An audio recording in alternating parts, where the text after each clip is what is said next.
کتے کی 10 صفات۔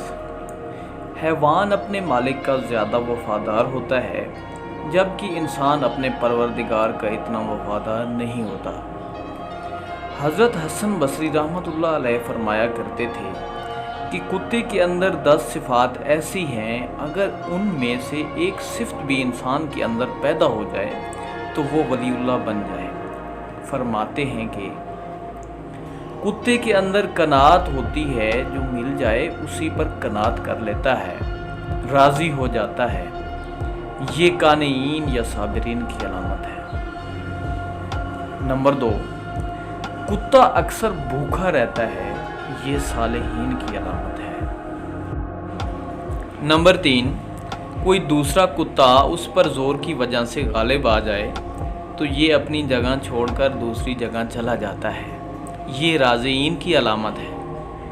نمبر 4، اس کا مالک اسے مارے بھی تو یہ اپنے مالک کو چھوڑ کر نہیں جاتا، یہ صادقین کی نشانی ہے۔ نمبر 5، اگر اس کا مالک بیٹھا کھانا کھا رہا ہو تو یہ باوجود طاقت اور قوت کے اس سے کھانا نہیں چھینتا، دور سے ہی بیٹھ کر دیکھتا رہتا ہے، یہ مساکین کی علامت ہے۔ نمبر 6، جب مالک اپنے گھر میں ہو تو یہ دور جوتے کے پاس بیٹھ جاتا ہے، ادنا جگہ پر راضی ہو جاتا ہے، یہ متواضعین کی علامت ہے۔ نمبر 7، اگر اس کا مالک اسے مارے اور یہ تھوڑی دیر کے لیے چلا جاتا ہے اور پھر مالک اسے دوبارہ ٹکڑا ڈال دے تو دوبارہ آ کر کھانا کھا لیتا ہے، اس سے ناراض نہیں ہوتا، یہ خاشعین کی علامت ہے۔ نمبر 8، دنیا میں رہنے کے لیے اس کا اپنا کوئی گھر نہیں ہوتا، یہ متوکلین کی علامت ہے۔ نمبر 9، رات کو یہ بہت کم سوتا ہے، یہ محبین کی علامت ہے۔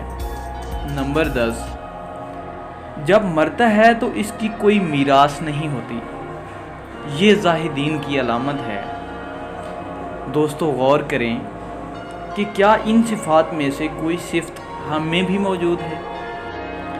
کسی نے کیا خوب کہا ہے، ہم نے تو جہنم کی بہت کی تدبیر، لیکن تیری رحمت نے گوارا نہ